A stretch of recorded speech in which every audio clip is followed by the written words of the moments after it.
शमनो वरुणम, जल के देवता वरुण हमारे लिए शुभ हो। Hello friends, welcome on our podcast water warriors India's unsung heroes. यहाँ इस चैनल पर हम आपसे शेयर करते हैं ऐसे वाटर वॉरियर्स, ऐसे रियल हीरोज जो रियल में वाटर को कंजर्व करने के लिए, रिवर्स को प्रोटेक्ट करने के लिए काम करते हैं और उनकी जो रियल लाइफ स्टोरी है वो हम आपके साथ शेयर करते हैं। उनको यहाँ पे हम सेलिब्रेट करते हैं और ऐसे वाटर वॉरियर्स को हम एक्नॉलेज करते हैं। मैं आपका होस्ट कल्पेश गोटी यहाँ पे आज ऐसी ही एक नई रियल लाइफ स्टोरी आपके साथ शेयर करने आया हूँ।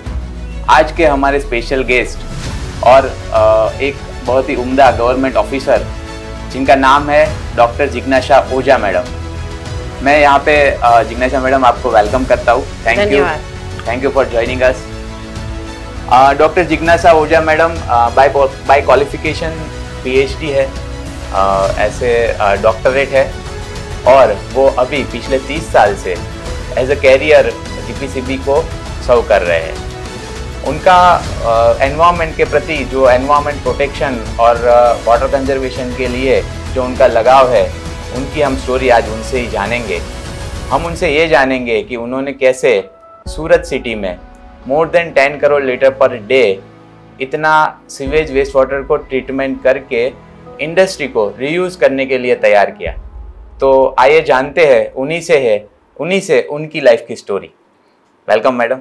Thank you.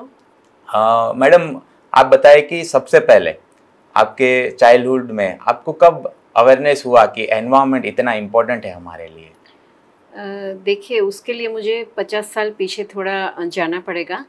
और 50 साल पहले आज जो एनवायरनमेंट के प्रति जितना अवेयरनेस है या जितनी लोगों की सूझबूझ या सोच है उतना तब नहीं था शायद, क्योंकि तब का जो वातावरण है वो वातावरण बहुत ही खुशनुमा था। बराबर। जैसे जैसे समय चलता गया वैसे वैसे ये जो एनवायरनमेंट है उसमें डिटोरिएशन शुरू होता गया। तो वैसे तो खास ऐसा कोई मौका या ऐसा कोई समय नहीं था कि जिससे मैं आपको बता सकूं कि भाई हाँ मुझे एनवायरनमेंट से लगाव हो गया। पर आज जब मैं 30 साल से मैं जीपीसीबी को सर्व कर रही हूँ और जीपीसीबी के साथ जुड़ी हुई हूँ, तो ऐसा मुझे लगता है कि उसके जो बीज है या जो मेरा डेस्टिनी है, मेरी डेस्टिनी या मेरा नसीब जो है वो प्रकृति के साथ कहीं ना कहीं कैसे जुड़ गया। वो आपने क्वेश्चन किया तो अभी मुझे ये सोचना पड़ेगा कि कब जुड़ा। तो मैं आपको बताऊं कि मैं नागर फैमिली से बिलोंग करती हूँ। और हमारे जो घर में मेरे पिताजी हैं वो जब हम छोटे थे, सौराष्ट्र के बहुत ही छोटे से गांव में मैं पली बड़ी हुई हूँ। और इतना छोटा सा गांव कि वहाँ इतनी जो फैसिलिटीज़ जो आज हमको छोटे से गांव में भी मिलती है आज के ज़माने में, वो तब वहाँ नहीं थी। तो मेरे पिताजी जो थे वो पिताजी रोज़ सुबह उठ के पूजा पाठ करते थे और पूजा पाठ करते समय वो संस्कृत में मंत्रोच्चार करते थे। तब शायद अभी मैंने सुनना शुरू किया था और मेरी समझ से ये सब परे था कि इसका अर्थ क्या होता है, ये क्यों ऐसे मंत्र जाप करते हैं। पर मेरे पापा जब बड़ी आवाज़ से ये मंत्र बोलते थे तो हमारे कान में वो आपोआप जाता था। और उसमें एक मंत्र वो ये भी बोलते थे कि आपो हिष्टा मयो भुवः स्थान ऊर्जे दधातन महेरणाय चक्षुषयो वह शिवतमो रसतस्य भाजयते हनः उषतिरिव मातर अस्मा मरंगमा महो यस्य श्रेयाय जनहित आपो जनयातन। तो वो फिर तब तो मुझे पता नहीं था कि ये क्या मंत्र बोल रहे हैं, पर जैसे मैं पर जैसे मैं थोड़ी बड़ी हो गई और संस्कृत विषय मुझे आया पढ़ने में, तब मैंने ये देखा। तो ये आप सूक्त करके एक सूक्त है, आप मतलब पानी, पानी का हमारे जो उपनिषद और वेद है उसमें ऐसे अलग अलग सूक्त की रचना की गई है। तो ये आप सूक्त में से ये स्टेंजा लिया गया है और इसका अर्थ इतना सुंदर होता है कि हे जल, आपने जैसे बोला कि वरुण देवता कि हे जल, आप इतने प्योर हो और आप इतनी शक्ति प्रदान करते हो कि आपको धारण करने के बाद हर जीव जो है, हर जीव का जीवन मंगलमय हो जाता है। क्योंकि हम जानते हैं कि हमारे शरीर में जो है वो ज़्यादातर उसका जो भी कुछ हमारा कोष रस है वो पानी से बना हुआ है। 70% बॉडी पानी से है। बराबर। तो तब से जैसे प्रकृति के साथ धीरे धीरे जुड़ने लगी। फिर मैं जब स्कूल गई तो मेरी स्कूल भी ऐसी थी कि जो मुझे प्रकृति के साथ रहने का मौका दिया। मेरी स्कूल में इतने अच्छे क्लासरूम नहीं थे, तो हम नीम के पेड़ के नीचे मेरी पढ़ाई शुरू हुई और 7वीं तक मैं ऐसे ही खुले में मैं पढ़ी हूँ। तो प्रकृति का हर पहलू मैंने देखा है, बारिश का रूप भी देखा है, फिर ठंडी भी इतनी महसूस की है। और तब तो गर्मी इतनी नहीं थी, पर समर के दिनों में भी हम उधर ही खेलते थे, पढ़ते थे। फिर थोड़ा समय गुजरता गया और मेरा मतलब 12th का जब रिज़ल्ट आया तो मैंने सोचा कि चलो साइंस लेते हैं, क्योंकि मेरा थोड़ा इंटरेस्ट भी था साइंस में। वैसे भाषा में भी, साहित्य में भी मुझे इंटरेस्ट है, पर साइंस मैंने इसलिए चुना क्योंकि मेरा जो बड़ा भैया है वो भी साइंस में गया था। और मैंने देखा कि उनको जो छोटी सी एज में उसने जीपीएससी क्लियर की और उनको जो वेटेज मिला और उनका जो सोच और उनका जो नज़रिया था वो साइंस सब्जेक्ट लेने से थोड़ा वो शार्प होता है। तो मुझे भी लगा कि मैं भी साइंस लेती हूँ। और फिर मुझे ऐसी सलाह मिली मेरे फ्रेंड सर्कल, मेरे टीचर्स और मेरे पेरेंट्स और मेरे रिलेटिव के पास से कि भाई तू लड़की है तो थोड़ा सॉफ्ट सब्जेक्ट ले, साइंस भले ले पर उसमें बायोलॉजी जो अगर तू लेती है तो वो अच्छा रहेगा। उस टाइम पे मैडम लाइक इन 1990s की बात कर रहे हैं अराउंड आप, या 80s की बात, 80s। तो उस टाइम पे लड़की को एक अलग ही, क्योंकि उनके लिए एक अलग नियम होते होंगे, लड़कों के लिए अलग नियम होते हैं। वो था, पर मैंने तो ठान ली थी कि भाई मुझे वो सब नियम के झमेले में नहीं पढ़ना है, मुझे पढ़ना है बस। मैंने मेरे पापा को बोल दिया कि मुझे जो भी हो, जो भी आप बोलोगे वो हर शर्त मुझे मंजूर है, पर मुझे साइंस लेना है। फिर सब घर में भी सबने सपोर्ट किया और ऐसे मेरी जर्नी स्टार्ट हुई। मैंने फिर बायोलॉजी लेके मैंने बीएससी किया। बाद में तब एमएससी जो है, मैंने जो जूलॉजी सब्जेक्ट लिया था वो प्योर में नहीं होता था, प्योर जूलॉजी में, और होता था तो वो गुजराती रीजनल लैंग्वेज में होता था। तो उसका कोई मास्टर्स अगर आप रीजनल लैंग्वेज में आपको डिग्री मिलती है तो उसका इतना मायना नहीं रहता, ऐसा मेरा मानना था। तो फिर मैंने सोचा थोड़ा रिस्क लेते हैं और एक बायोसाइंस करके एक जनरल स्ट्रीम थी जो मतलब जूलॉजी वाले भी ले सकते थे, एनवायरनमेंट वाले भी ले सकते थे, बॉटनी वाले भी ले सकते थे, केमिस्ट्री वाले भी ले सकते थे। तो बायोसाइंस में मैंने एडमिशन लिया मास्टर के लिए और वो भी सक्सेसफुली मैंने क्लियर किया। मैडम ये बायोसाइंस आपने कहाँ से किया? सौराष्ट्र यूनिवर्सिटी बायोसाइंस डिपार्टमेंट जो है उधर से, राजकोट में जी, यूनिवर्सिटी में ही डिपार्टमेंट है। तो वहाँ से मैंने मास्टर्स किया और मास्टर करने के बाद अभी कुछ सोचूं ना सोचूं कि भाई क्या अभी करियर को कहाँ ले जाऊं, तब तो इतने करियर गाइडेंस भी नहीं हुआ करते थे। और मुझे फिर एक MOEF का प्रोजेक्ट हमारे डिपार्टमेंट में आया। तो जो उस time dyeing and printing effluent है, वो डाइंग और प्रिंटिंग एफ्लुएंट भादर नदी में ऐसे छोड़े जाते थे डायरेक्ट, और उसका इम्पेक्ट जो है वहाँ जो मड फ्लैट्स है, वो मड फ्लैट्स में एक स्पेसिफिक फिश रहती है पेरियोप्थेलेमस डाइपस करके, तो वो मड स्कीपर, मड में ही रहती है, उसका लोकल नाम मड स्कीपर है। तो वो उसके ऊपर ये जो एफ्लुएंट है उसका क्या इम्पेक्ट होता है, वो प्रोजेक्ट में मैं तब मेरे डिपार्टमेंट में फर्स्ट थी, तो मेरा उसमें सिलेक्शन हुआ। मास्टर्स में आपको ये MOEF से प्रोजेक्ट करने के लिए मास्टर के बाद हाँ, मेरा प्रोजेक्ट करने के लिए आपको मतलब चुना गया हाँ, और आपको चूज किया डिपार्टमेंट गया से मेरा नाम गया ओके और MOEF ने भी मेरा सिलेक्शन किया और तब से मेरा मान लो कि ये फिक्स हो गया कि भाई हाँ एनवायरमेंट के साथ मेरा नाता जो गांठ है वो बंध गई ओके तो बाद में मैंने ये रिसर्च प्रोजेक्ट किया पैरेलली मैंने मेरा रिसर्च भी चालू किया और 1996 सितंबर में मुझे ये बोर्ड की जॉब मिली ओके वो बोर्ड की जॉब मिली वो भी एक कहानी जैसे ही मेरे साथ मुझे लगता है कि हो गया कि टू बी वेरी फ्रैंक मुझे तब ऐसा पता नहीं था कि ऐसा कोई बोर्ड भी है गुजरात पोल्यूशन कंट्रोल बोर्ड करके और क्योंकि हम जहाँ रहते थे बहुत छोटा सा गांव था और वहाँ कुछ इंडस्ट्री का तो कोई नामो निशान नहीं था और इंडस्ट्री से जो पोल्यूशन होता है वो कंट्रोल करने के लिए भी गवर्नमेंट की ऑफिस है वो तो पता ही नहीं था तो तब के ज़माने में मतलब वो समय में कुछ एनवायरमेंटल इश्यूज हुए थे उसकी वजह से हाई कोर्ट जो है वो हाई कोर्ट पिक्चर में आई और हाई कोर्ट ने ऐसा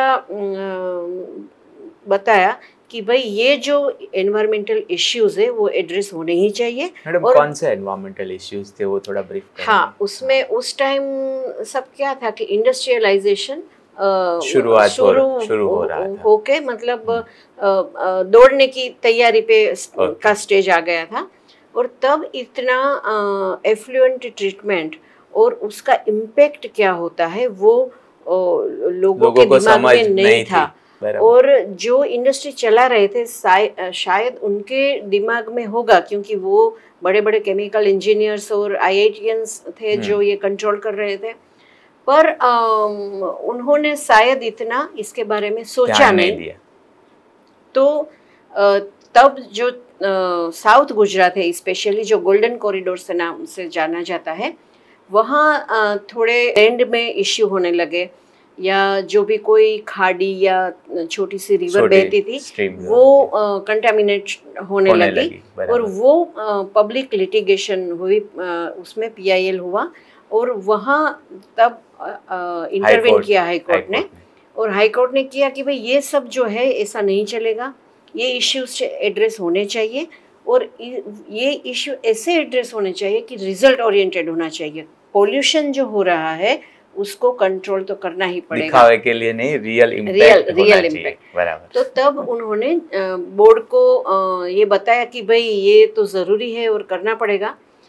तब बोर्ड ने बताया कि भाई हमारे पास ये सब काम करने के लिए इतना हमारे पास स्ट्रेंथ नहीं है ऑफिसर्स हमारे पास कम है स्टाफ नहीं है तो हाई कोर्ट ने एक कमेटी बनाई भानुजन कमेटी जो कि हमारे चेयरमैन भी रह चुके हैं KV भानुजन सर वो IAS थे और उन्होंने तुरंत ही ये इम्प्लीमेंटेशन किया।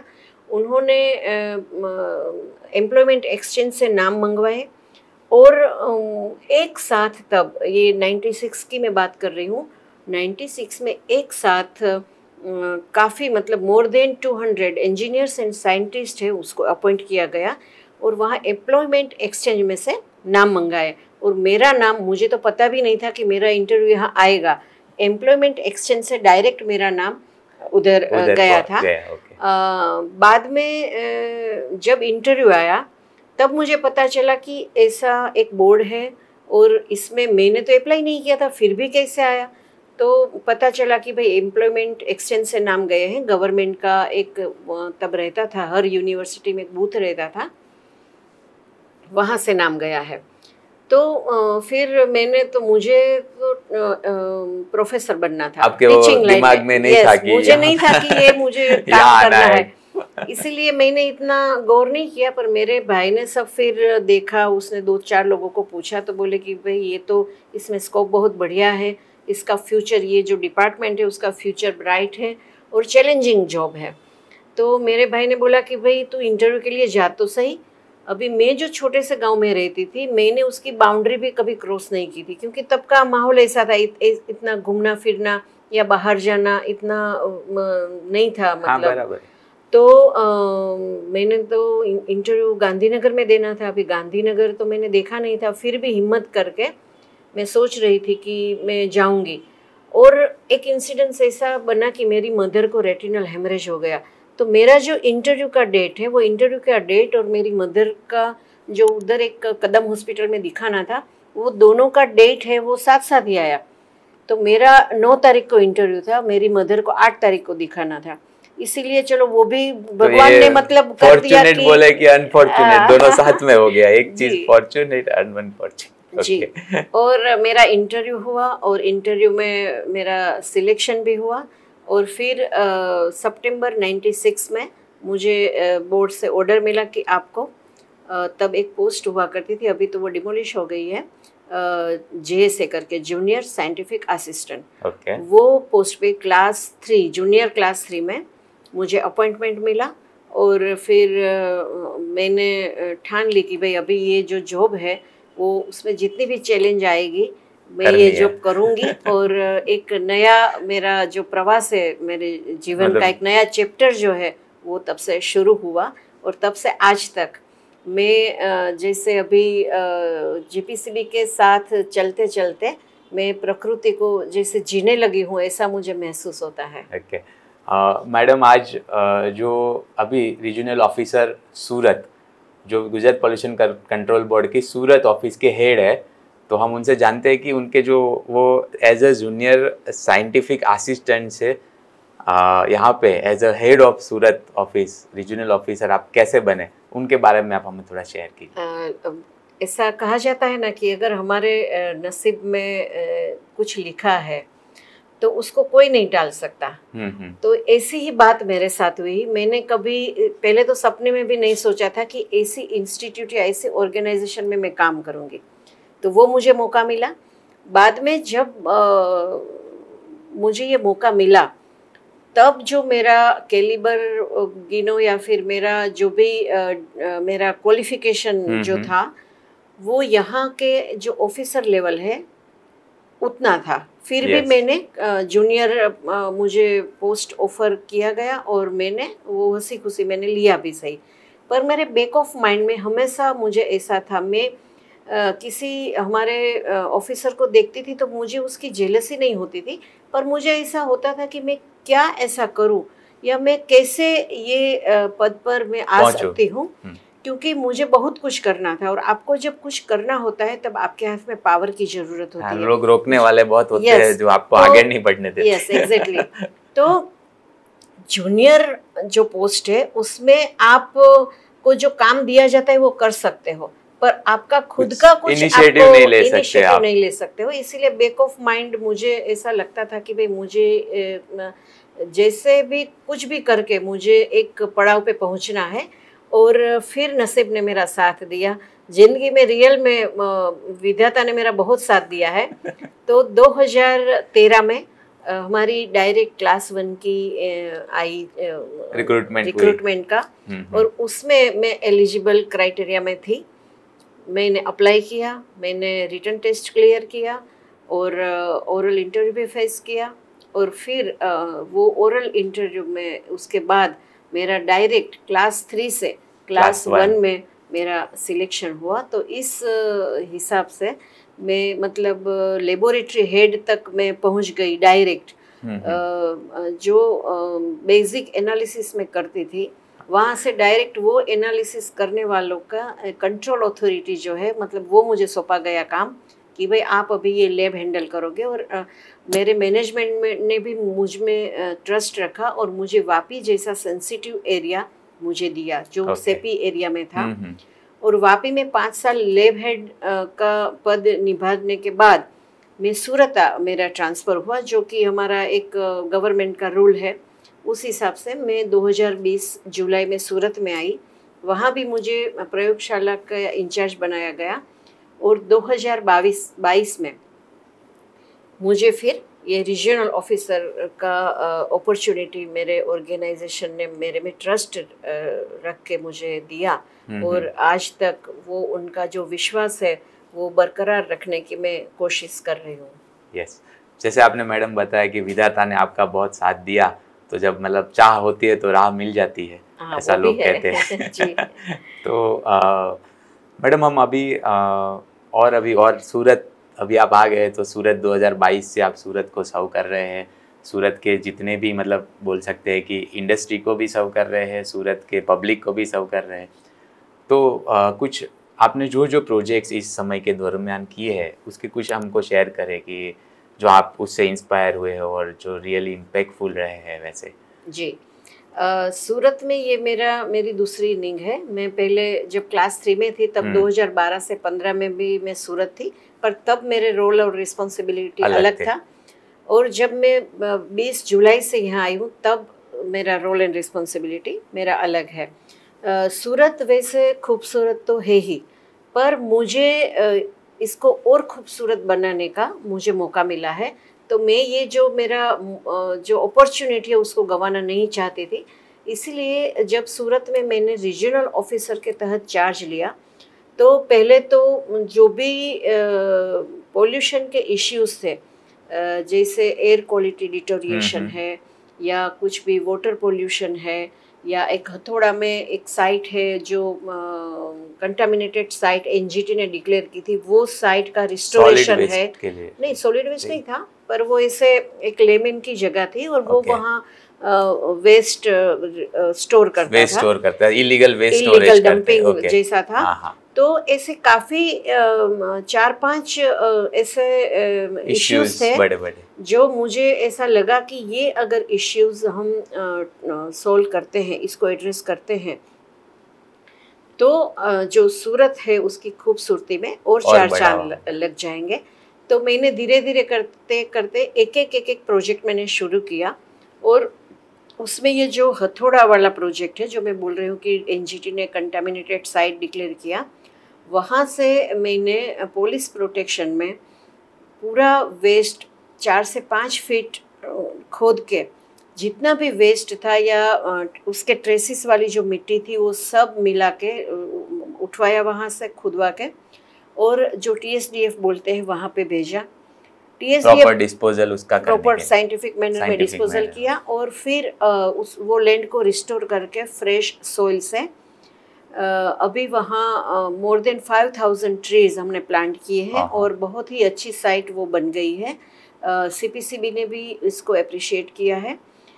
बाद में एक यहाँ जो यहाँ इंडस्ट्रीज जो सेट हुई है वो mainly textile industry, dying printing और वाटर इंटेंसिव है। तो मैंने वो भी देखा कि भाई यहाँ प्लेंटी ऑफ वाटर है वो यूज़ होता है, और यूज़ होने के बाद उसका मतलब नदी में बहाव हो जाता है या खाड़ी में बह के वो डिस्चार्ज करते हैं।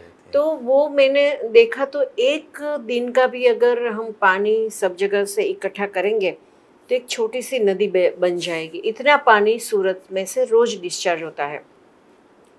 अभी ये जो डाइंग प्रिंटिंग यूनिट्स है उनका बैकवर्ड इंटीग्रेशन भी मेरे आने के टाइम से ही ऑलमोस्ट शुरू हुआ, जिसको वाटर जेट इंडस्ट्री बोलते हैं। और वाटर जेट इंडस्ट्री जो है वो वाटर जेट इंडस्ट्री में भी पानी की रिक्वायरमेंट बहुत रहती है, क्योंकि पानी के साथ वो जो यान है उसको पानी का यूज़ करते, वो यान को स्मूथ करने का ये लोग काम करते हैं और बाद में उसका वीविंग होता है। तो ये जो वाटर जेट इंडस्ट्री है उनके लिए सब ZLD के लिए आ रहे थे। ZLD हम अभी दे रहे हैं, ऐसा नहीं है कि नहीं दे रहे हैं, पर मैंने और हमारे टॉप मैनेजमेंट ने और उनके गाइडेंस से हमने यहाँ इतना स्ट्रॉन्ग फॉलोअप लिया इंडस्ट्री के साथ, 1 to 1 काफ़ी 8 से 10 मीटिंग्स हमने किए और सबको कॉमन एफ्लुएंट ट्रीटमेंट प्लांट के लिए कन्विंस किया।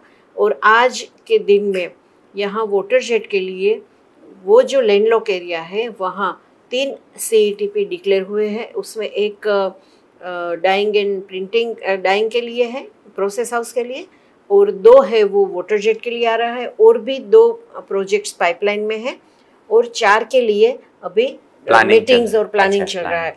तो हमारा जो बोर्ड है वो बोर्ड मुझे ऐसा लगता है कि डेफिनेटली आने वाले 1-1.5 साल में और टोटल 10 छोटे ही पर CETP क्लस्टर वाइज बनाएंगे। और ये जो पानी ऐसे ही वेस्ट जाता है उसको जो हमारा 3R कंसेप्ट है उसे रीयूज एंड रिसाइकल करके वो जो पानी है वो पानी को ये लोग वापस यूज करेंगे जी।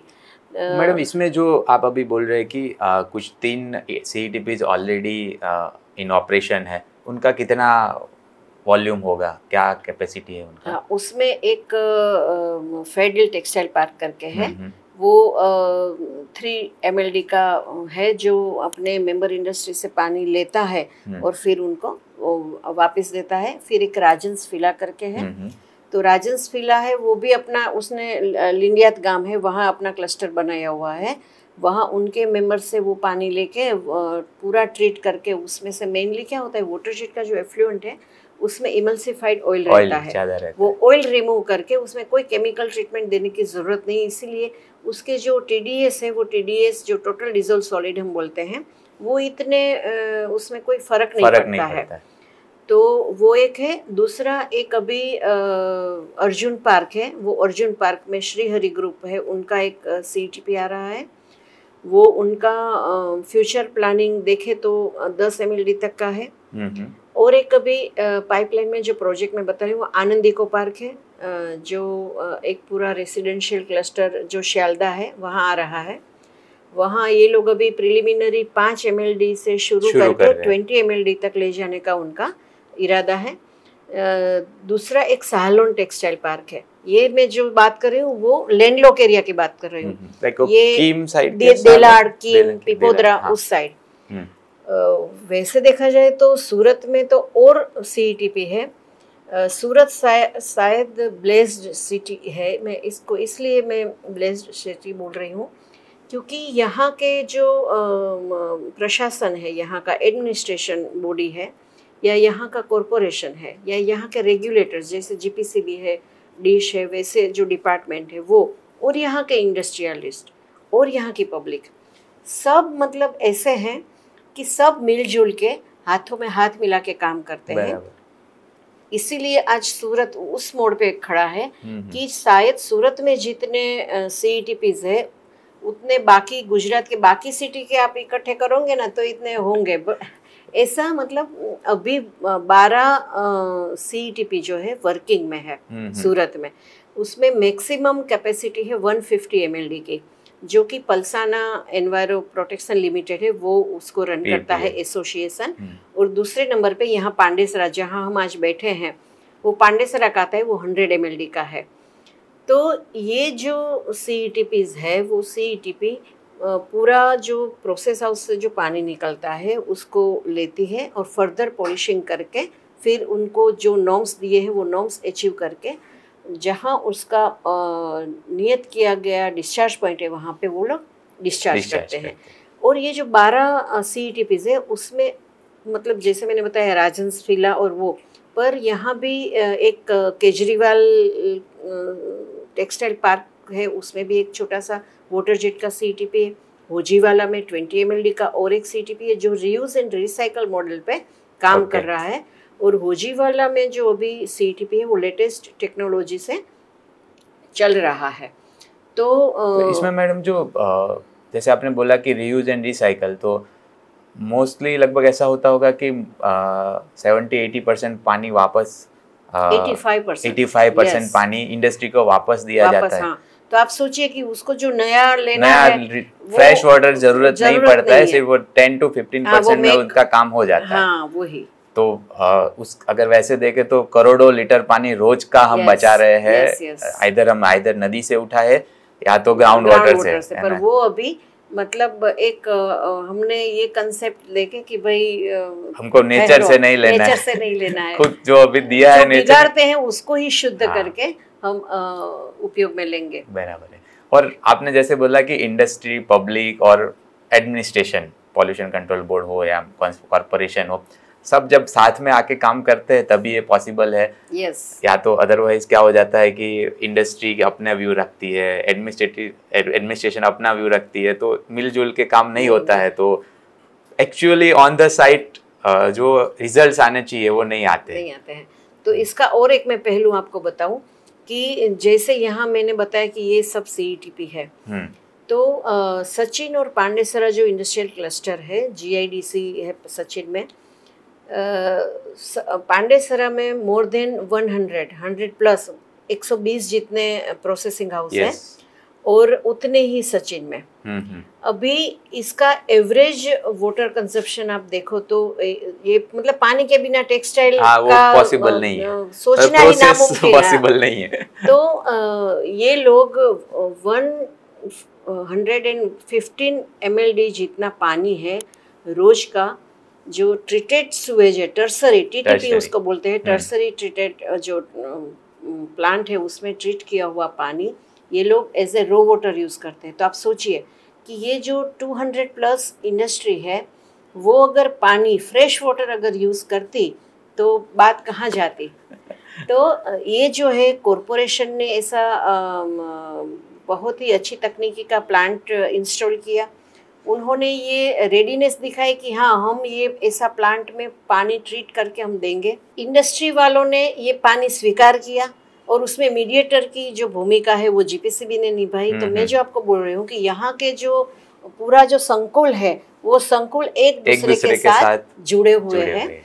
दूसरा अभी ये जो सुवेज ग्रे वाटर का जो यूज़ है वो ग्रे वाटर का यूज़ में से इतने सूरत को अवार्ड्स मिले हैं और सूरत को जो एसएमसी की आमदनी है वो और सेक्टर से आ रही है उतनी ही सिर्फ ये पानी के बिजनेस से आ रही है। तो आप सोचिए कि ये वाटर प्लस सिटी का उसने क्रेडिट दिलवाया है, रिकॉग्निशन मिला है।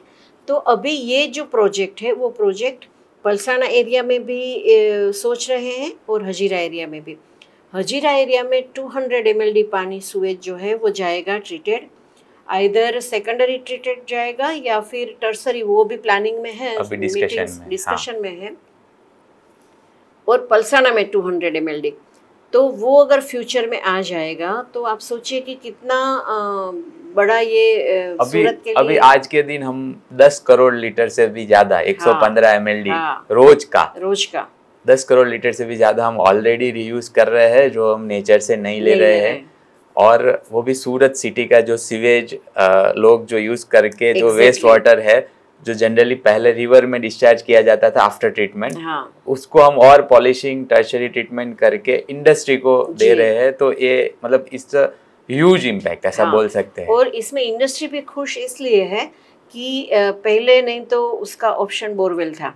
अभी ये जो सूरत है वो समुद्री किनारे पे बसा हुआ शहर है, तो जो टाइडल इम्पैक्ट आता है, टाइडल इम्पैक्ट से ग्राउंड वाटर, क्योंकि हमारे सूरत में आधे सूरत तक टाइडल इफेक्ट आता है, वो कोजवे तक, वो कोजवे तो हमने बनाया नहीं तो आगे भी जाता था। तो ग्राउंड वाटर जो है वो हाई टीडीएस का पानी देता है और जो टेक्सटाइल में चाहिए वो ऑलमोस्ट 1000 टीडीएस तक का है, तो उनके लिए अच्छा रहेगा। उसकी प्रोसेस सही तरह से होगा, शाइनिंग आएगी, वो जो डाई का इम्पैक्ट जो आना चाहिए, वो निखार आना चाहिए, वो तभी आएगा। तो ये सुएज से फायदा ये हुआ है कि वो उसका जो टीडीएस है करीब 700 के करीब रहता है। तो ये भी फायदा है, इंडस्ट्री भी खुश है कि भाई इतने उनको कोई ट्रीटमेंट भी नहीं करना पड़ता, वो ग्राउंड वाटर को ट्रीटमेंट भी करना पड़ता है। एग्जैक्टली। तो आप सोचिए कि पानी तो बच रहा है, पर अगर वो ग्राउंड वाटर से पानी लेते तो उनको इसके लिए आरओ भी करना पड़ता, तो इलेक्ट्रिसिटी भी जाती, इलेक्ट्रिसिटी जाती तो वो पावर कॉस्ट पैसा लगता, वो कोल कंजप्शन होता, तो एयर पोल्यूशन भी मिनिमाइज हुआ है। वाटर तो सेव हो ही रहा है, मतलब जल तो बच ही रहा है, पर हवा भी कम अशुद्ध हो रही है, मतलब जी। तो मैडम जैसे और आपने बताया कि और 2 प्लांट प्लानिंग में है, मतलब 200 + 200, तो टोटल ऐसा बोल सकते हैं कि 50 करोड़ लीटर पानी जो रोजाना रीयूज करने के लिए हम अभी प्लानिंग कर रहे हैं। तो ऑलमोस्ट आई थिंक 50% जो अभी सूरत सिटी कंजम्पशन कर रहा है उसका 50% हम रीयूज में लेने वाले हैं। और मुझे लगता है कि यही जो सूरत सिटी को एज ए वर्ल्ड में फास्टेस्ट ग्रोइंग सिटी बना रहा है, वहाँ तक पहुँचने में, सस्टेन होने में हमको मदद करेगा ऐसा इन फ्यूचर। तो पूरा ये जो सस्टेनेबिलिटी वर्ड जो है वो सूरत में जैसे घुल मिल गया है, ऐसा मुझे तो लगता है। क्योंकि हर बात में, आज हमारी बात तो ये जल पे हो रही है, पर हर पहलू आप देखो तो कहीं ना कहीं जो सूरत में जो एक्टिविटी हो रही है या सूरत में जो लोगों की सोच हो रही है या माइंडसेट लोग चेंज कर रहे हैं, यहाँ का यूथ जो सोच रहा है या प्लानिंग कर रहा है, यहाँ के जो एनजीओ से या यहाँ के जो एक्सपीरियंस्ड पीपल है या इंटेलेक्चुअल क्राउड है, वो जिस दिशा में सोच रहा है, शायद ही इतना पॉजिटिव एनवायरनमेंट मैंने कहीं देखा हो। मतलब क्योंकि मैंने काफ़ी सिटीज़ में मैंने काम किया है, पर यहाँ जो माहौल है वो तो मुझे कहना ही पड़ेगा कि यहाँ जो माहौल है वैसा माहौल कहीं पर भी नहीं है। जो भी कुछ नया प्रोजेक्ट आता है हंसी खुशी सूरत का एक्सेप्ट कर लेते हैं, पब्लिक हो या इंडस्ट्री हो या एडमिनिस्ट्रेशन हो।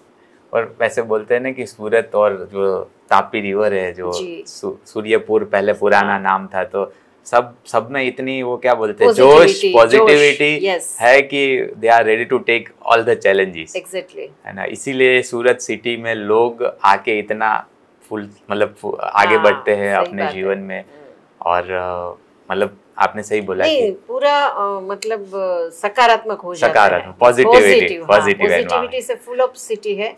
ये तो मुझे इनको सैल्यूट करना ही पड़ेगा सूरत को। और रियल में तापी माता का आशीर्वाद सबको है, ये महसूस मैं कर रही हूं। और वो जैसे बोलते हैं ना सूर्य पुत्री है तापी, तो वो सूरज का जो क्या बोले तेज है वो सबको मिलता है। सही है। मैडम अभी जैसे आप बोला पॉजिटिविटी, तो आपकी हम ऑफिस में बैठे हैं अभी, हम ये कोई सूट नहीं है, ये मैडम का ऑफिस है जहाँ पे हम बैठे हैं। यहाँ पे आप प्लांट्स और सब देख रहे हैं। और अभी बाहर भी अगर आप जैसे ही गुजरात पॉल्यूशन कंट्रोल बोर्ड की ऑफिस में एंटर होते हैं, वैसे है वो पांडेसरा जगह पे जहाँ पे मैडम ने जैसे बताया 120 डाइंग एंड प्रोसेस यूनिट से आसपास में। बट अगर जब आप पॉल्यूशन कंट्रोल बोर्ड की ऑफिस में एंटर होते हैं तो हमें बिल्कुल नहीं लगा कि हम एक इंडस्ट्रियल जोन में आए हैं। नहीं, पर आपको लगना चाहिए ना कि ये पॉल्यूशन कंट्रोल बोर्ड की ऑफिस है। हाँ, तो थोड़ा उसके बारे में शेयर करें कि किस तरह से आइडिया आया कि ऐसा अगर हम करते हैं तो लोगों को हमसे इंस्पायर कर सकते हैं। पहले हमारा ऑफिस बेल्जियम स्क्वायर में हुआ करता था। हाँ। जो कि पब्लिक को सर्व तो अच्छी तरह से कर रहा था, पर वहाँ का कुछ माहौल ऐसा था क्योंकि वो बिल्डिंग 30 साल पुरानी बिल्डिंग, तो हम उधर जैसे बोले ना कि सोने का वर्क भी लगाएंगे तो उसका कुछ इम्पैक्ट नहीं होता था।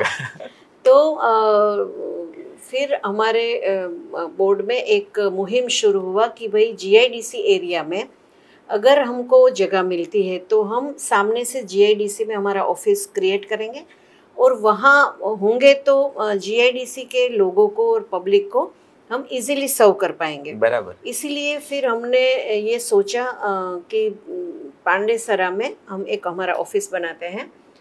तो वो ये ऑफिस का जो शिलारोपण था वो तो 2013-14 में ही किया था, पर जैसे यहाँ फिर मेरी डेस्टिनी आती है कि ये ऑफिस का उद्घाटन मेरे हाथ में आया। और मुझे यहाँ जब आरोशिप मिली 8 जनवरी 2022 में मुझे चार्ज दिया गया था। फुल फ्लेज में तो मैं आरो नहीं थी, पर तब ये बस इसका फिनिशिंग काम चल रहा था और मैं आती रहती थी यहाँ कुछ न कुछ सुझाव देने के लिए या देखने के लिए कि भाई कहाँ तक का प्रोग्रेस है। तब मुझे महसूस होता था कि जब मैं यहाँ आने वाली होती थी, यहाँ जो स्वीपर हमने रखे थे उसको मैं मैसेज कन्वे करती थी कि भाई कल हमारी टीम यहाँ आएगी, मैं आऊँगी या कोई और सीनियर्स आ रहे हैं तो पूरा क्लीन कर देना। तो वो तो अपनी मेहनत से पूरा क्लीन करता था, पर 1 घंटे में जैसे रोड डस्ट है या फिर थोड़े कोल्ड डस्ट है, कोल्ड डस्ट और वो विंड वापस थोड़ा यहाँ एक लेयर कर देते थे।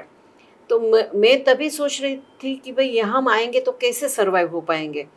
दूसरा कि हमको सिटी की एयर ब्रीथ करने की आदत थी और ये हम GIDC में इंडस्ट्रियल जोन में है।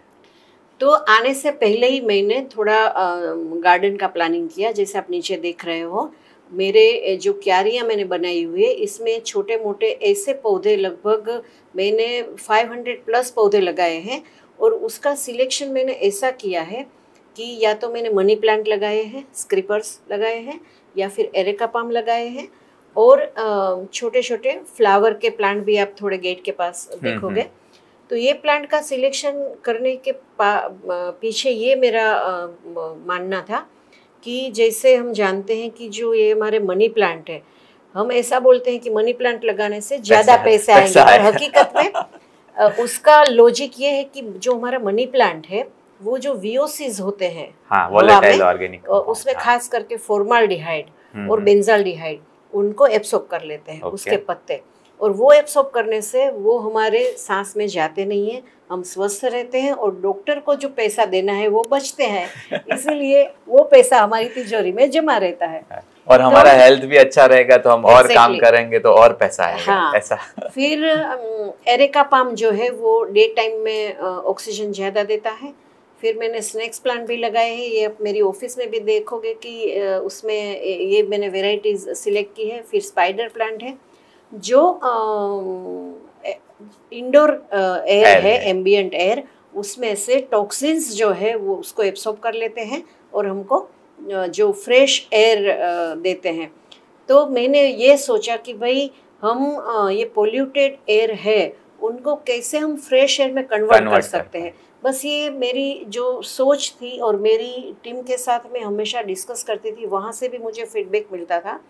और फिर मुझे लगा कि जो ग्रीन कवर है उससे अच्छा कोई पोल्यूशन का मारण नहीं है। प्लांट जो है, या चाहे छोटा पौधा हो या फिर बड़े प्लांट्स हो।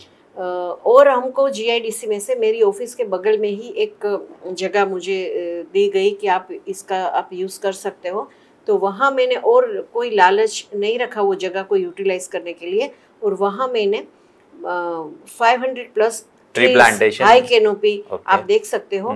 तो उसमें क्या है कि मेरे यहाँ जो मेरा स्टाफ है और मेरे यहाँ जो भी मेरे क्लाइंट्स या मेरे गेस्ट आते हैं, वो सबका जो कार्बन हम फुटप्रिंट जनरेट करते हैं उसको कॉम्पेंसेट ये इतना ट्रीज है उतने की जी, जो भी हम अभी मतलब जो भी कार्बन हम एज ए इलेक्ट्रिसिटी या जो भी अपना जो भी कार्बन फुटप्रिंट है जो हम यहाँ यूज कर रहे हैं उसको आपने अपने जो ट्री प्लांटेशन से कॉम्पनसेट कर दिया। So you are almost you can say के जीरो इमिशन। यस, और ये सोच मैंने इसलिए डेवलप की क्योंकि जब मैंने RO शिप स्टार्ट की तभी एक मिशन लाइफ करके एक कैंपेन आया, और वो मिशन लाइफ में ये करना था कि भाई लोगों को अवेयर करना है। तो मैंने वो सोचा कि अगर हम दूसरों को मुझे बोलना है, अगर मैं ही ये मेरे ऊपर इम्प्लीमेंट नहीं करती हूँ या मेरी प्रीमाइसिस में भी जैसे वाटर हार्वेस्टिंग है, प्लांटेशन है, सोलर रूफटॉप है, तो पहले मैंने सब वो जो है मेरे उसमें इम्प्लीमेंट किया, और जब मेरे पास है तब मैं दूसरों को मैं बोल सकती हूँ कि भाई आप ये करो। और ये जैसे आपने बोला मिशन लाइफ, वो प्राइम मिनिस्टर सर का ये मिशन लाइफ के जो क्या बोले योजना है, वो मतलब उसके बारे में भी थोड़ा बताइए कि डेफिनेटली। तो वो बहुत ही सुंदर वर्ड दिया है हमारे प्रधानमंत्री नरेंद्र मोदी सर ने कि मिशन लाइफ जो है उसमें मतलब आप लाइफ को एक ऐसा मिशन बनाइए और एक ऐसा विज़न बनाइए कि आपकी जो दिनचर्या है या आपकी जो एक्टिविटी है वो एक्टिविटी से आप कम से कम पर्यावरण पर इम्पैक्ट, नुकसान ना हो, कम से कम। हाँ, ऐसा आपको आपकी लाइफस्टाइल बना। तो उन्होंने एक वर्ड और दिया मिशन लाइफ से जुड़ा हुआ, लाइफस्टाइल फॉर द एनवायरनमेंट। तो आप अपनी लाइफस्टाइल ऐसी बनाओ कि वो पर्यावरण को समृद्ध करे। तो ये मिशन लाइफ के सस्टेनेबिलिटी के जो गोल है वो भी इनके साथ तो जुड़े हुए हैं। मैडम LIFE क्या मतलब यही है कि लाइफस्टाइल फॉर एनवायरनमेंट, LIFE का वो फुल फॉर्म या शॉर्ट फॉर्म है ऐसा? हाँ, ऐसा। okay. तो बहुत ही क्रिएटिव तरीके से उन्होंने समझाया है, और उसमें उन्होंने दृष्टांत भी ऐसे ऐसे दिए हैं कि रियल में हम छोटा सा हमारी दैनिकी में अगर फेरफार करते हैं तो उसका इम्पैक्ट बहुत ही बड़ा होगा। जैसे मैं आपको बताऊं कि आजकल ये जो ग्लोबल वार्मिंग है, सबको AC में अभी रहना पड़ता है, वो लग्जरी नहीं है, वो नेसेसिटी हो गई है। तो अभी उसमें आप मान लो 22 डिग्री पे आप कंफर्टेबल हो, मैं जैसे 24 या 25 रखती हूँ, तो आपने अपना माइंडसेट सेट कर दिया है कि भाई 22 डिग्री होगा या 22 फिगर आएगा तो ही मैं कंफर्ट हूँ। अगर 23 होगा तो आप खुद वो हो जाओगे, गर्मी लगने लगे अंदर से, बाहर से हो ना हो। तो उसमें आप सिर्फ, मैं ऐसा बोलती हूँ, आप 1 डिग्री का चैलेंज लीजिए। मान लो मैं 24 पर कंफर्टेबल हूँ, तो मुझे 24 से 25 पे जाना है, आप 22 पे हो तो आपको 22 से 23। ऐसा नहीं है कि भाई 22 का आप 28 कर दो, ड्रास्टिक चेंज नहीं करना ऐसा नहीं, सिर्फ 1 डिग्री का चेंज लेना है। ऐसे वार्डरोब चैलेंज है, जैसे आपके वार्डरोब में आप 10 से 15 पैर रखते हो, तो सिर्फ 1 पैर आप कम करो।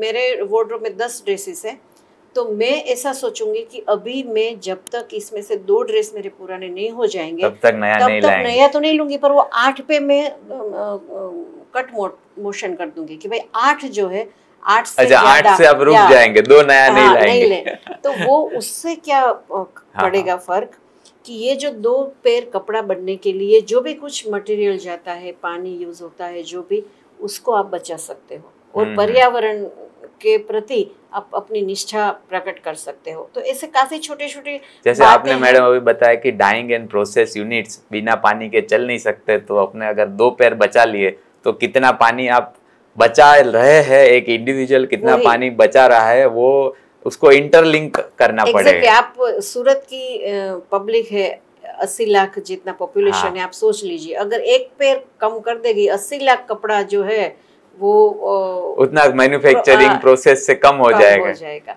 तो ये जो है लाइफस्टाइल फॉर एनवायरनमेंट, ऐसी काफ़ी छोटी छोटी बातें हैं जिसके वजह से या जिसको एडप्ट करने से हम सस्टेनेबिलिटी के प्रति हम आगे बढ़ते जाएंगे।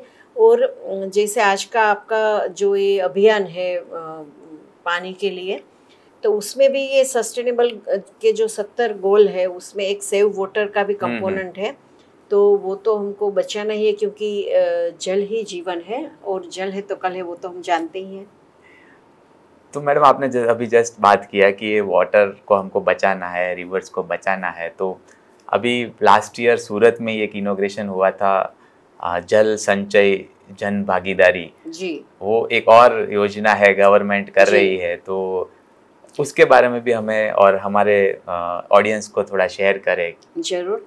आजकल जो हमारी गवर्नमेंट है काफ़ी सकारात्मक तरीके से सब लोगों के जो दिमागी तौर तरीके उसको बदल रही है पॉजिटिव वे में। मतलब ऐसा नहीं कि भाई डंडा लेके कि भाई तुझे सुधरना है, ऐसा नहीं, ऐसे ऐसे प्रोजेक्ट कर रही है।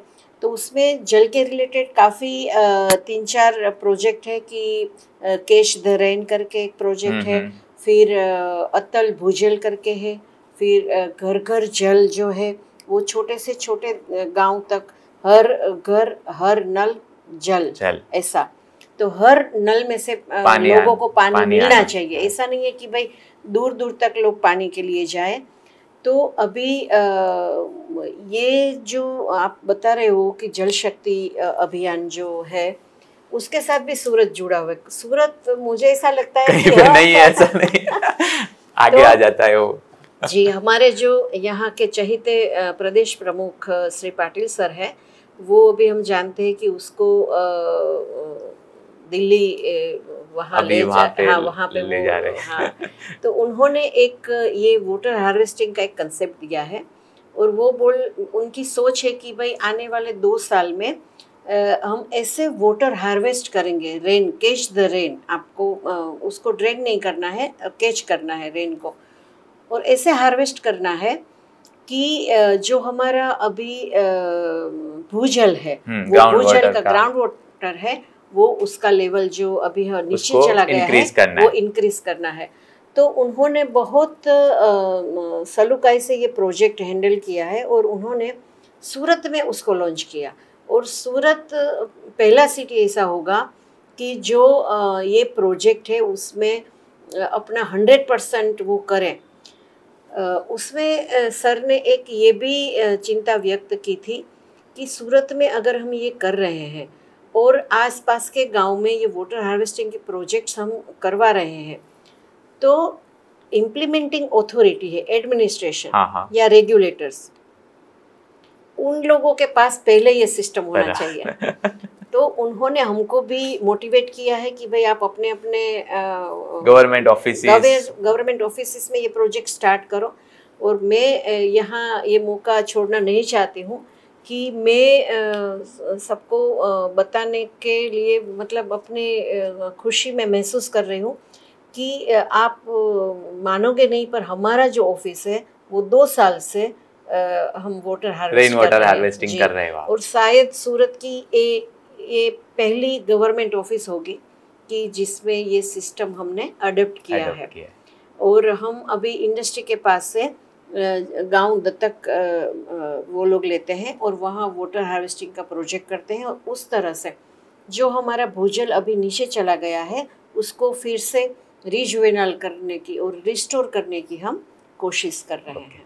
तो मैडम जैसे अभी बता रहे कि जो रेन कैच द रेन जो प्रोजेक्ट है, तो अभी जैसे हम देखते हैं कि बारिश होती है और हमने तो सब सड़कें या तो डामर की बना दी है या आरसीसी की बना दी है, तो और जहाँ जगह खाली है वहाँ हमने बिल्डिंग बना दी है। तो हम हमारे ऑडियंस को शेयर कीजिए कि अगर ये ग्राउंड वाटर रिचार्ज नहीं करते हैं तो क्या होता है अभी, क्या what is the current situation? अभी मैं मेरे ही एग्जांपल से मैं आपको समझाऊं तो मैं जब 2012 में आई थी सूरत में, शिफ्ट हुई थी बड़ौदा से, तो मैंने देखा था कि यहाँ जो ग्राउंड वाटर टेबल है वो बहुत ही मतलब ऊपर ही है। हाँ। और 20, 25, 50 फुट तो 50 तो जाना भी नहीं पड़ता था, और थोड़ा हम डिग करते 10, 12, 15 फुट पे पानी आ जाता था। और आज हम ये 10 साल मानो ना हुआ। हाँ। तो ये 10 साल में ये जो अभी है वो 100 तक पहुंच गया है। 100 प्लस अगर आप खोदते हो तब जाके पानी निकलता है। तो जैसे अभी हम जानते हैं कि पोरोसिटी, आपने जैसे बताया कि डामर के रास्ते हो गए या तो सीमेंट की सड़कें हो गई, पेवर ब्लॉक हमने लगा दिए, सीमेंट के आसफाल्ट के जंगल हमने खड़े कर दिए हैं, तो इससे पोरोसिटी बिल्कुल ही रही नहीं है। रेन वाटर जो है पूरा बह के नदी में चला जाता है, कोई लीच होके नीचे उतरता नहीं है। अगर ये परिस्थिति रही तो आने वाले दशक में 2012 से 2022 में हम यहाँ तक पहुँचे, आने वाले दशक में जो अभी सूरत या और भी सिटीज़ जो है पानी से इतने हरे भरे हैं, पानी इजीली मिलता है, वो हमको नहीं मिलेगा। और ऐसा हम जब छोटे थे तब से मैं सुनती आई हूँ कि 3rd वर्ल्ड वॉर है वो पानी के लिए ही होगा। तो वहाँ अगर हमको नहीं जाना है, वहाँ तक नहीं जाना है, तो आज ही हम सबको समझ जाना है कि भाई अगर हम जल को बचाएंगे तो ही हम कल को बचा पाएंगे। बराबर। तो हमको अगर वो सिचुएशन को फेस नहीं करना है और वो जो वाटर के ऊपर जो वर्ल्ड वॉर हो उस सिचुएशन तक नहीं पहुंचना है, तो हमको आज ही एक्शन लेना होगा, ऐसा आपका कहना है? ओके। तो मैडम आपने जैसे बताया कि कैच द रेन, तो एक कैच द रेन में इंडस्ट्रीज़ कुछ गांव है उसको दत्तक लेती है और उस गांव में रेन वाटर हार्वेस्टिंग का काम करती है। तो सूरत सिटी में भी ऐसा कुछ कर रहे हैं कि क्या है, मतलब इंडस्ट्री को कोई कंपल्शन है या रेसिडेंशियल को या कुछ इस तरह का? सूरत में भी पब्लिकली ऐसा सबको सुझाव दिया गया है कि आप अपने घर में जो टेरेस पे जो पानी आता है बारिश का, उसको कैच करके आप ज़मीन में उतार सकते हो। ऐसा एसएमसी ने शायद एक प्रोजेक्ट भी शुरू किया है कि आपको रजिस्ट्रेशन करवाना है, ओनली 1 रुपी आपको उसमें रजिस्ट्रेशन चार्ज देना है, और वो आके आपके सोसाइटी में या आपके रेन वाटर हार्वेस्टिंग का जो स्ट्रक्चर वो क्रिएट मतलब उसको कंस्ट्रक्ट करेंगे और आपको सपोर्ट करेंगे 100%। उसके लिए तो मतलब ऐसा वो बोल सकते हैं कि हर कोई इंसान इसके साथ जुड़ सकता है। हर कोई जो भी लोग ये एनवायरनमेंट में कंट्रीब्यूट करना चाहता है उनको सेल्फ इनिशिएटिव लेके इस मुहिम में जुड़ना चाहिए। डेफिनेटली ये इसलिए है कि पर्यावरण का संरक्षण करना या पर्यावरण बचाना सिर्फ नेताओं का काम नहीं है, सिर्फ रेगुलेटर का काम नहीं है, सिर्फ एडमिनिस्ट्रेशन का काम नहीं है, क्योंकि ये पर्यावरण, इसमें सब जीते हैं, सब उसको संवारते हैं या तो बिगाड़ते हैं। तो अगर आप अच्छा पर्यावरण चाहते हैं तो मेरा सबसे यही अनुरोध है कि आप अपने आसपास का पर्यावरण, आप मेरे घर के या मेरी ऑफिस का पर्यावरण की चिंता आप मत करें, पर हम जहाँ रहते हैं वहाँ खुद अपने पर्यावरण की अगर चिंता करेंगे तो ये जो पर्यावरण है वो अभी जो उसका डिटोरिएशन हो रहा है वो रियल में वहाँ से वहाँ स्टॉप हो जाएगा और काफ़ी उसमें बदलाव आएगा, सकारात्मक बदलाव आएगा और उसमें सुधार होगा। मतलब जनरली लोगों को ऐसा लगता है कि मैं अकेला इतना करूँगा तो क्या फ़र्क पड़ेगा, बट जब ऐसे छोटे छोटे इनिशिएटिव मिलके एक बड़ा इम्पैक्ट क्रिएट करते हैं। उसमें वो एक बीरबल की कहानी है ना कि बीरबल ने अकबर ने बोला कि भाई मेरे शहर में मेरे नगर में सब ईमानदार लोग हैं। हाँ। तो बीरबल ने बोला कि चलो हम परीक्षा ले लेते हैं। तो उन्होंने डिक्लेयर किया कि भाई आज एक छोटा सा जो राजमहल में तालाब है उसमें सबको एक एक कटोरी दूध, ज्यादा नहीं, 5, 50, 100 लीटर नहीं, एक एक कटोरी दूध डालना है और सुबह फिर हम उससे खीर पका के खाएंगे, सबको बांटेंगे। तो सबने ऐसा सोचा कि भाई सब तो दूध डालेंगे ना, मैं थोड़ा पानी डाल देता हूँ, क्या फर्क पड़ेगा। तो सुबह देखते हैं तो पूरा जो वो छोटा सा वो जो तालाब बनाया था वो पूरा पानी से भरा हुआ था। तो ऐसी बात है कि अगर हम, आप जैसे बोल रहे हो कि सब ऐसा सोचते हैं कि मेरे अकेले से, पर अकेले से बहुत कुछ फर्क पड़ता है। हर अकेला मिल के काफिला बनता है। तो अगर ये कारवां जो है वो कारवां अगर अच्छा काम करेगा तो उसका जो कस्बा है वो यकीनन अच्छा होगा ही, उसमें कोई संदेह नहीं है जी। और हम सबको अपनी जो जिम्मेदारी है एनवायरनमेंट के प्रति, क्योंकि हर सांस में हम अपने एनवायरनमेंट को पॉल्यूट करते हैं। दिन में जो हम शुरुआत दिन की करते हैं तो पानी से करते हैं, पानी को यूज करते हैं, पानी को वेस्ट करते हैं। तो अरे दिन की शुरुआत क्या, हम सोते हैं तब भी हम सांस तो लेते ही हैं। हाँ, सांस तो लेते हैं। तो सबको अपनी जिम्मेदारी समझ के एनवायरनमेंट के प्रति वो जितना कर पाए, जितनी सबकी कैपेसिटी उतना करना चाहिए जी। ऐसा मैं भी मानता हूँ आपके साथ।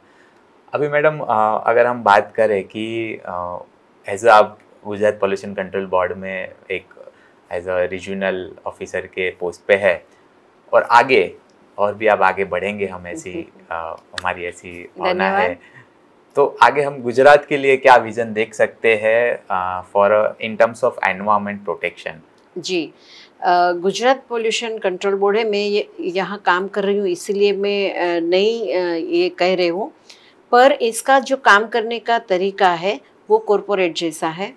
हम कोई भी इश्यूज होते हैं तो उसकी तह तक जाते हैं और उनको कैसे हम सुधार सकते हैं, उसको इंजीनियरिंग कंट्रोल करके सुधार सकते हैं या पब्लिक अवेयरनेस करके हम उसको सुधार सकते हैं, क्या रेगुलेशन करके उसको सुधार सकते हैं। जिस तरीके से भी हम सुधार सकते हैं उस तरीका हम अपनाते हैं। और पूरे गुजरात की अगर हम बात देखें तो अभी ये जो सूरत का जो मॉडल है ग्रे वाटर रीयूज रिसाइकल का, जो सुएज का जो है, वो भी अहमदाबाद में हम इम्प्लीमेंट करने जा रहे हैं।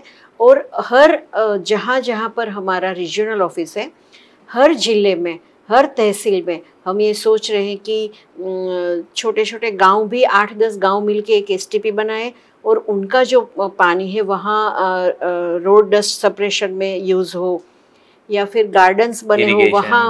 हाँ, एग्जैक्टली। तो ऐसा एक मॉडल हम सोच रहे हैं। दूसरा, मैक्सिमम CETPs आए तो पानी का जो डिस्चार्ज करना है वो पानी का डिस्चार्ज थोड़ा कम हम कर सके, उसमें रीयूज रिसाइकल मॉडल पे CETP बनाए। तीसरा, अभी गुजरात जो है वो डीप सी पाइपलाइन का प्लानिंग कर रही है। आने वाले फ्यूचर में शायद 5-7 सालों में ये प्रोजेक्ट अपना निखार लाएगा, ऐसा मुझे लगता है। और इसका ये है कि अभी जो हमारी खाड़ियाँ हैं वैसे तो एस्चुरी जोन में डिस्चार्ज देते हैं, फिर भी उनको रिजुवेनाइल करने के लिए ये डीप सी जो पाइपलाइन का सिस्टम है उसको जो CETPs है वेस्ट वाटर को एक उसका नॉर्म्स फिक्स करके डीप सी डिस्चार्ज के लिए सोच रहे हैं। वो भी एक अच्छा प्रोजेक्ट है। साथ तो में जो जैसे मतलब मान लो कि डीप सी का प्रोजेक्ट एग्जीक्यूट हो जाता है तो जैसे ये जो खाड़ियाँ है अभी जो सिटी के अंदर से, जैसे क्योंकि हमारे सभी जो सिटीज़ है जनरली समुद्र के किनारे, तो नदी छोटी छोटी खाड़िया में कन्वर्ट हो जाती है, और उसमें हमारा जब वेस्ट वाटर डिस्चार्ज होता है आफ्टर ट्रीटमेंट, तो उसकी जगह वो डायरेक्टली सी में डिस्चार्ज होगा, ऐसा आप कहना चाह रहे हैं? जी, ऐसा प्रोजेक्ट है। ओके, तो उसकी वजह से जो छोटी स्ट्रीम है वो भी गटर के नाले जैसी दिखती है अभी, तो उसमें भी और इम्प्रूवमेंट होगा, और एक डेफिनेटली जो उसका जो नेचुरल क्लियर वाटर है वो हमको देखने को मिलेगा। ऐसा आशा तो रखते हैं और ऐसा कर भी रहे हैं और होगा भी जरूर, क्योंकि कोशिश करने वालों की कभी हार नहीं होती। तो दूसरा एक इनिशिएटिव है गुजरात पोल्यूशन कंट्रोल बोर्ड का, ETS करके जो है, एमिशन ट्रेडिंग स्कीम। उससे क्या हुआ है कि एयर क्वालिटी पे पॉजिटिव इम्पैक्ट हुआ है ये प्रोजेक्ट का। वो भी सूरत से स्टार्ट हुआ था और अहमदाबाद में उसका रेप्लिकेशन किया गया है अभी। और भी ये जो है पार्टिकुलेट मैटर के लिए है। अभी अंकलेश्वर, बड़ौदा और वापी में सोक्स के लिए ये सोच रहे हैं। तो गुजरात पोल्यूशन कंट्रोल बोर्ड है, कुछ ना कुछ ऐसे इनिशिएटिव्स जो हैं वो लेती रहती है।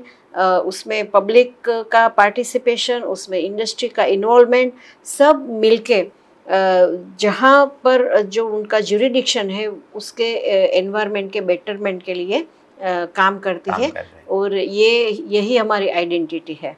और वैसे मैडम देखे तो गुजरात ऑल ओवर इंडिया में एक मॉडल है, है ना, कि जो गुजरात करता है वो बाकी लोग एडॉप्ट करते हैं। एग्जैक्टली। तो हमको तो मतलब अपना जो इनिशिएटिव और हमारे एक्शंस है उसमें वो दिखना चाहिए कि now we are ahead of, हाँ, उनसे पहले लीड करेंगे।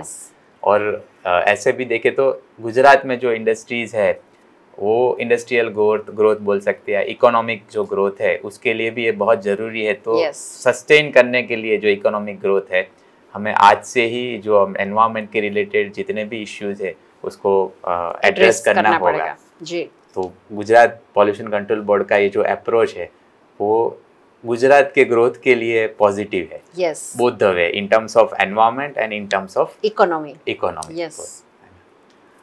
अभी मैडम आपसे आखिरी कुछ सवाल आपसे जानना चाहेंगे कि आपको ये जो वाटर इंफ्रास्ट्रक्चर है इन इंडिया, उसका इन फ्यूचर क्या आपका क्या पॉइंट ऑफ व्यू है, किस तरह से उसको कंजर्व करना चाहिए, या what are the priority for Indian governments?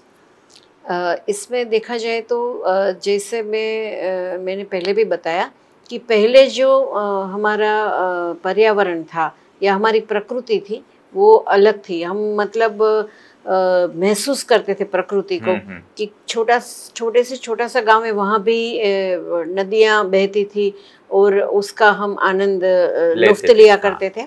और आज वो जो है वो पिक्चर में आ गई है, या तो ड्राइंग में आ गई है या हमारे पेंटिंग में आ गई है। सेव वाटर के पेंटिंग में ऐसी काली काली नदी बच्चे दिखाते हैं।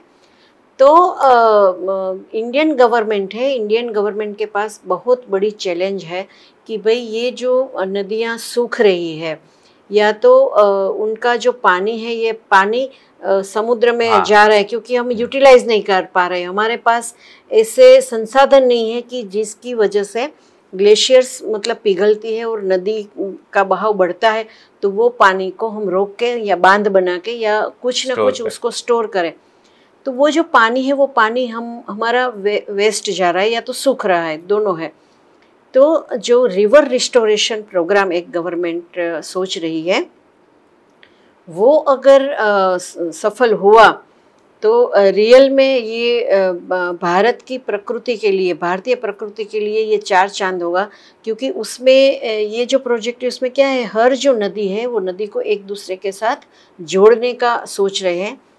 तो जो नदी में फ्लो है उसके फ्लो से सूखी हुई नदी जो है उसमें फिर से पानी लाने की बात उसमें सोच उसमें लगाया गया है। जैसे हमारे गुजरात में मैडम अभी नर्मदा का पानी सौराष्ट्र में जा रहा है, उसी तरह का पूरे इंडिया की जितनी रिवर्स है उसको इंटरलिंक करने का भारत जो इंडियन गवर्नमेंट है उसका जो प्लान अभी है।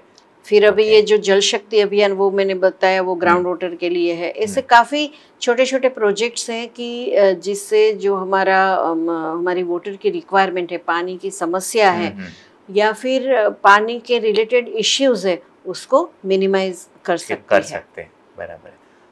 अभी मैडम जस्ट हमारे जो यंग इंजीनियर्स है जो इस एनवायरनमेंट इंजीनियरिंग फील्ड में आना चाहते हैं और अपना जो कुछ लोग हैं जो आ चुके हैं, तो उनको इस फील्ड में सक्सेसफुल होने के लिए क्या ध्यान में रखना रहेगा इन टर्म्स ऑफ गवर्नमेंट ऑफिस में आए या तो फिर इंडस्ट्री में जाए, तो दोनों तरफ से, क्योंकि ये एक दूसरे का रिलेशन है, कोई इंडस्ट्री में जाएगा कोई गवर्नमेंट में आएगा और वो दोनों साथ में मिलके काम करेंगे तो हम एनवायरनमेंट के लिए भी कुछ कर पाएंगे और इंडस्ट्री के लिए भी जो भी उनकी रिक्वायरमेंट है वो फुलफिल कर जी, पाएंगे। बहुत ही अच्छा सवाल आपने किया है, क्योंकि यूथ है वो हमारी एसेट है। हम जानते हैं कि उनको कौन से माहौल में हम रखेंगे तो वो माहौल को निखारेगा, वो हमको सोचना है। तो जैसे कि काफ़ी ऐसे प्रोफेशंस है कि सब प्रोफेशन अच्छे हैं, पर मैं ये जो एनवायरनमेंट के साथ जुड़ी हुई हूँ, तो हमारा जो डिपार्टमेंट है वो लाइफ के साथ जुड़ा हुआ है। एनवायरनमेंट का एक दो कंपोनेंट मेनली है, बायोटिक एंड एबायोटिक। तो हमको एबायोटिक को कंट्रोल में रख के जो बायोटा है वो बायोटा को हमको सपोर्ट करना है। हमारा डिपार्टमेंट इतना बढ़िया काम कर रहा है। तो जैसे थोड़े टाइम पहले आपने बताया कि भाई इकोनॉमी और एनवायरनमेंट हमको बैलेंस रखना है, और इकोनॉमी और एनवायरनमेंट की जैसे इकोनॉमी हमारी बढ़ गई तो एनवायरनमेंट डिटोरिएट हो गया, और एनवायरनमेंट जैसे अच्छा रहते हैं तो फिर हमारी आमदनी कम हो जाती है। अगर ये दोनों को बैलेंस में रखना है तो इसमें एक तीसरे ई की आवश्यकता है, और वो है इंजीनियर।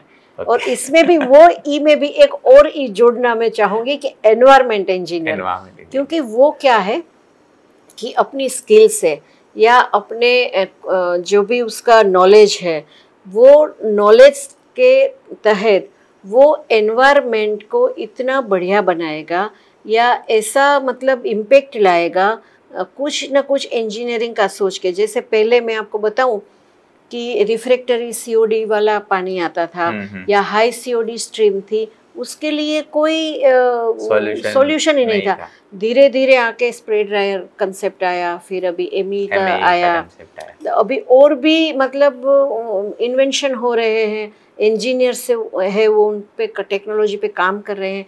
तो ये जो सब है वो इंजीनियरिंग के बिना तो ये पॉसिबल है ही नहीं। तो एनवायरनमेंट में रियल में प्रोफेशनल लाइफ में मुझे अच्छी दिख रही है, उसका फ्यूचर अच्छा दिख रहा है। तो जो भी यूथ है जो एनवायरनमेंट के साथ जुड़ना चाहता है, दूसरा उनको प्रोफेशनल लाइफ तो अच्छी मिलेगी, पर ये एक लाइफ ऐसी है, मैं मानती हूँ मेरे उसमें से कि उसमें सेटिस्फेक्शन मिलता है, जॉब सेटिस्फेक्शन। आप बैंकर हो तो पूरा दिन पैसे गिनते रहोगे और तिजोरी में रखते रहोगे। सीए हो तो आपको इसका पैसा कहाँ बचाना है, कहाँ दिखाना है, कहाँ करना है वो। पर एक हमारा डिपार्टमेंट, मैं इस डिपार्टमेंट में काम कर रही हूँ इसलिए मैं नहीं बोल रही हूँ, पर रियल में मैं महसूस कर रही हूँ कि ये जो हमारा डिपार्टमेंट है वो रियल में लाइफ के साथ जुड़ा हुआ है, not only with human beings. पर हम जो हमारे प्रोजेक्ट्स काफ़ी ऐसे हैं कि जो प्लैंक्टोनिक एक्टिविटी है, फाइटोप्लैंक्टन एंड ज़ूओप्लैंक्टन, वहाँ से सोचता है, और बड़े से बड़ा जो लिविंग है एनिमल ऑर्गेनिजम्स है या उनके साथ में जो प्रोड्यूसर्स है हमारे, मतलब ये फिल्म वाले प्रोड्यूसर्स नहीं, पर हमारा जो ये खुराक बनाते हैं फोटोसिंथेसिस से, उनका भी हम ग्रीन कवर का भी इतना ही केयर करते हैं। ये आप अभी पांडेसरा में एक चक्कर लगाओगे तो आपको पता चलेगा कि ये 3 साल में हमने मोर देन 75,000 ट्रीज यहाँ हमने लगाए हैं। 3 साल में उतने ट्रीज लगाए, तो आगे जाके पांडेसरा अगर ये ट्रीज जब बड़े होंगे तो नहीं, मेरा मैनेजमेंट तो ये सोचता है और मैं भी इसमें विश्वास रखती हूँ कि ये पांडेसरा जो है वो एक आइकॉनिक जीआईडीसी बने, क्योंकि अभी आप देख रहे हो कि हमारी ऑफिस के सामने मैंने पेंटिंग करवाना भी शुरू किया है। तो अवेयरनेस वाले पेंटिंग्स हो, उसके साथ ग्रीनरी हो, अच्छे से रास्ते हो, प्लान वे में लोग पार्किंग करें, कहीं पर भी कचरा ना हो। और दूसरा अभी कचरे को अटकाने के लिए लोग यहाँ वहाँ, क्योंकि लोगों की मानसिकता बदलने में समय लगता है, तो लोग कचरा ना फेंके, इसलिए मैंने इंडस्ट्री के आगे जो जगह होती है वो 3 फीट की जगह मैंने इंडस्ट्री को रिक्वेस्ट करके ग्रीन कवर में कन्वर्ट करने के लिए मैंने बोला है। और 3 लेयर्स में हम यहाँ ग्रीनरी डेवलप करें। और आप काफ़ी रोड रास्ते पे आप देखोगे। और थोड़ा इनको ब्रीदिंग पीरियड देने के बाद हमने ऐसा भी सोचा है कि विद इन द GIDC हर एक स्ट्रीट में हम ऐसा कंपटीशन करेंगे कि कौन सी स्ट्रीट है वो ब्यूटीफाई है, कौन सी स्ट्रीट का पर्यावरण है सबसे बढ़िया है। इससे क्या होगा, सबको ऐसा लगेगा कि भाई मेरा घर सुंदर, जैसे हमको दिवाली में हम सजाते हैं कि बाजू वाला लाया उससे बेहतर मेरा होना चाहिए फर्निशिंग और इंटीरियर। तो कंपैरिजन पे हम काम करते हैं, इसलिए ये भी हमने आगे के लिए सोचा है। और उसको रिकॉग्नाइज करेंगे तो मोटिवेट भी होंगे और आगे एनवायरनमेंट और जो भी ट्री प्लांटेशन और उसके लिए। Yes, okay, thank you madam for जो आपने हमारे साथ आज जो ये बातचीत की, वो हमारे लिए और हमारे ऑडियंस के लिए बहुत ही इम्पोर्टेंट थी। तो हम इस एपिसोड को यहीं पे रैप अप करते हैं।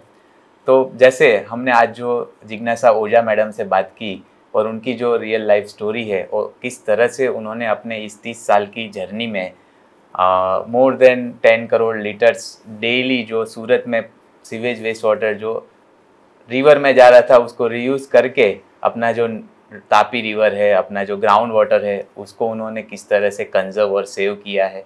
तो आप सब लोग भी इस तरह से इस छोटे छोटे जो उन्होंने उदाहरण दिए कि किस तरह से आप इसमें अपने आप को इन्वॉल्व कर सकते हैं और एक इनिशिएटिव ले सकते हैं, क्योंकि हर कोई को एक इनिशिएटिव लेना होगा, हर एक का एक्शन बहुत इम्पोर्टेंट है। और ये सब स्टोरी जैसे मुझे इंस्पायर कर रही है, आपको भी इंस्पायर कर रही होगी। तो मैं आप सबसे रिक्वेस्ट करता हूँ ऐसे ही वाटर वॉरियर्स की हम स्टोरी आपके साथ और शेयर करें। और जब तक हम आपके साथ यह शेयर करें आगे के एपिसोड में, तब तक save water, save reverse. Thank you.